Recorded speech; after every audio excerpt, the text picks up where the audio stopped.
I have 4 questions in here. First question, in meditation, we use the breath as the object of focus. Is it possible to use desirables or undesirables as our object of focus, as they come into our awareness? What are the 4 desirables and the other 4 undesirables? They're going extreme. Praise and blame, gain and loss, they're going to 2 extremes. And most people are following in between, in between gain and loss. Some gain a lot, some gain a little bit, some lost a lot, some lost a little bit. In doing meditation, you cannot use extremes. I focus on loss, I focus on gain. You have to focus on something that is more or less neutral. There's no hate, no love, no fame, no gain. You cannot get into extremes. You cannot get into using the 4 desirables. I do not understand what actually do you mean. Do you mean that you focus on gain or you focus on loss? The more you focus on gain, the more you want to gain. The more you focus on loss, the more suffering you have. You think that you have lost everything. So you cannot focus on love also. But you can focus on metta, M-E-T-T-A, metta. That is unconditional love, but we call it compassion. You cannot focus on husband and wife love or whatever love, because the common love is usually something like, if love is not reciprocated, it becomes hatred. If the husband loves the wife and the wife does not love the husband, that love is going to dissipate because that love is not reciprocated. That would be developed into hatred or divorce or whatever you want to call it. So we cannot use love as the object of concentration, the object of focus. However, you can use compassion. Compassion is unconditional. There's no condition attached to the love. So unconditionally, you render your service to the underdeveloped countries, in countries where people suffer. You unconditionally contribute all your time. No boundary doctors and all that.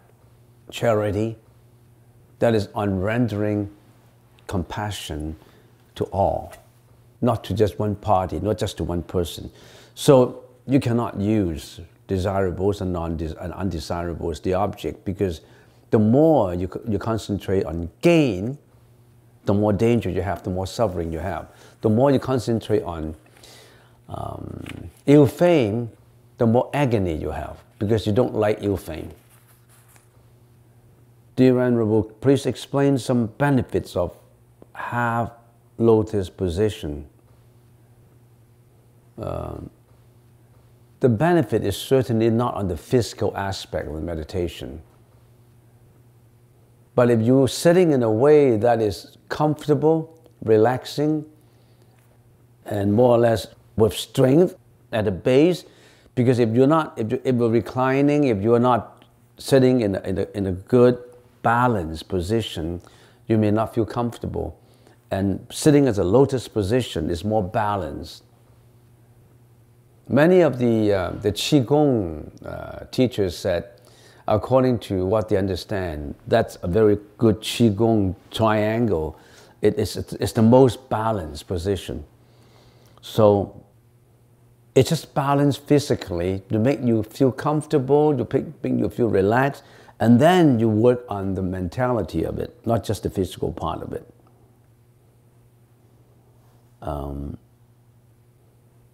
And you don't really have to do the lotus position if you don't feel comfortable with the lotus position, because some people cannot cross their legs. So it is not absolutely necessary. Next question. I have been listening to your YouTube Dharma talk, and I remember You mentioned that you have met someone in Malaysia and he's going into a cave and all that. Yes, I had a story many years ago, maybe 10 years ago. 10 years ago, I was in, I think Kuala Lumpur. I was in Kuala Lumpur. I was trying to visit a temple. And then we got into a taxi, and then we had a conversation with the taxi driver. Taxi cab driver used to talk a lot when they're driving. If they find that you're a good subject of their talk. So he talked about his uncle. He said, "Oh, you guys are monks, huh? Buddhist monks. Yeah. My uncle meditated in a certain temple in the Himalaya, and many years he meditated. Every year he went to Himalayas, to the Himalayas, and he spent 4 or 5 months in there meditating for many years now. And last summer he came back to us, and he said he wanted to say goodbye to us. And I asked, well, why do you want to say goodbye to us? No, I'm going to meditate in a cave. I've been meditating for many years. Now I want to go into a cave. And then I found a cave already. And then someone would close off the gate permanently, like close it off. And inside the cave, there's no electricity, no water, nothing. And he wanted to meditate in the cave with the door, with the rock stone door closed, and nobody can get in, they can't get out. He said, that's the reason why I want to say goodbye. I was meditating in the cave, and we already have made the arrangement. After 5 years, they will open the door of the cave. If I'm dead, let me die. If I'm not dead, I will come back with a message. That's what he said, his uncle. He will come back with a message. What happened to him? Unfortunately, I didn't ask his uncle's name or his address or his phone number, so I don't know. But there was such a person. He didn't need to eat. He didn't need to breathe. He's just meditating.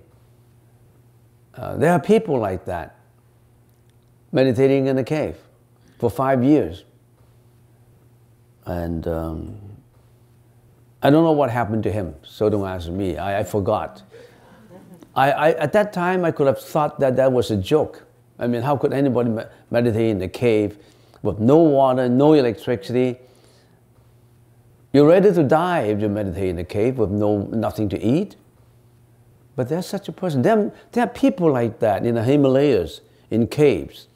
There was a Bodhisattva at the time of the Buddha, and he was meditating. He had been meditating.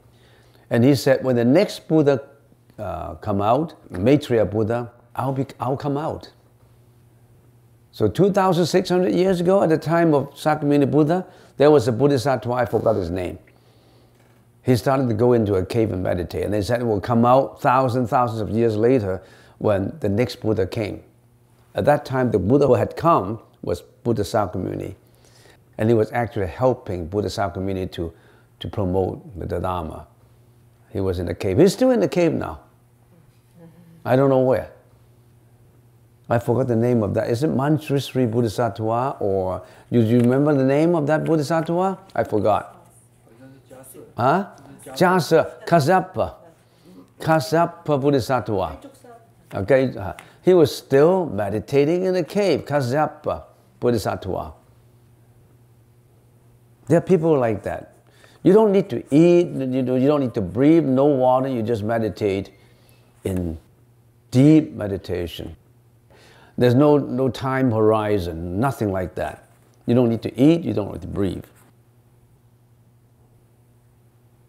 Don't go into a cave yet, you're not qualified for it.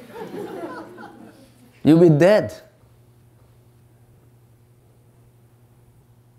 I wanted to know how is the afterlife.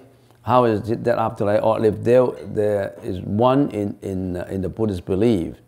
I would like to know if the first question, afterlife, is life the time dimension, according to the Buddha, is not just of this lifetime. In this lifetime, you have a past, a present, and the future in this lifetime.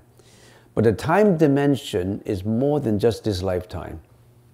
Because you cannot explain this life without knowing a continuity from the other life. Where do you come from? All of a sudden, you came from nowhere, just out of your mother's womb.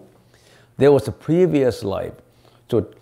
So death is the beginning of life. And after this life is ended, there's another beginning. So it's like a windmill, life after life, until you are away from reincarnation, until you have reached a level, anuttara samya sambuddhi, where you can stay away from life and death. That's what we call Buddhahood. That's what we call nirvana. Nirvana is no action of the turning of the windmill. No turning, reincarnation all the time, reincarnating all the time. There's no action anymore. You stopped that reincarnation action. That's the time when you are enlightened. There's no more life and death. But you have a previous life.